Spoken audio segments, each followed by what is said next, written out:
উচ্চ মাধ্যমিকে রাজ্যের সেরা হলো উত্তরবঙ্গের আলিপুরদুয়ারের ম্যাক উইলিয়াম হাই স্কুলের অভিক দাস। বিজ্ঞান বিভাগে পড়াশোনা করে 496 নম্বর পেয়ে উচ্চ মাধ্যমিকে রাজ্যে প্রথম হয়েছে সে। পরবর্তীতে অ্যাস্ট্রোফিজিক্স নিয়ে গবেষণা করে বিজ্ঞানী হতে চায় অভিক। প্রসঙ্গত 2022 সালের মাধ্যমিক পরীক্ষায় রাজ্যের চতুর্থ স্থান অধিকার করেছিল অভিক দাস। খুব ভালো লাগছে এবং পরীক্ষা যে ভালো হয়েছিল তার জন্য রেজাল্টটাও ভালো হলো, তার জন্য সম্পূর্ণ যে স্যাটিসফ্যাকশন আছে সেই স্যাটিসফ্যাকশন আমার হচ্ছে। কতটা আশা ছিল কি বলবে? আশা ছিল পরীক্ষা ভালো হয়েছিল, এটা আশা করেছিলাম যে প্রথম 10-এর মধ্যে বা প্রথম 5-এর মধ্যেই থাকবো, তবে একেবারে প্রথম হয়ে যাব সেটা তো আশা করিনি। তো সেটা যে সত্যিই সম্ভব হয়েছে, একেবারে প্রথম পজিশন আমি নিতে পেরেছি, তার জন্য আমার খুবই আনন্দ হচ্ছে। কত ঘন্টা পড়তে হয়, কতজন গৃহশিক্ষক ছিল?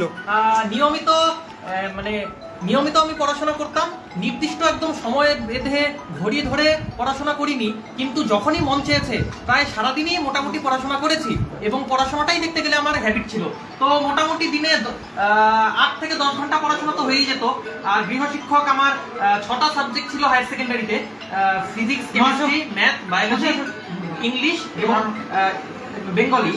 তো 6টা সাবজেক্টেরই একজন করে গৃহশিক্ষক ছিলেন। এরপরে কি নিয়ে পড়বে? আমার ভবিষ্যতে অ্যাস্ট্রোফিজিক্স নিয়ে গবেষণা করে সায়েন্টিস্ট হওয়ার ইচ্ছে।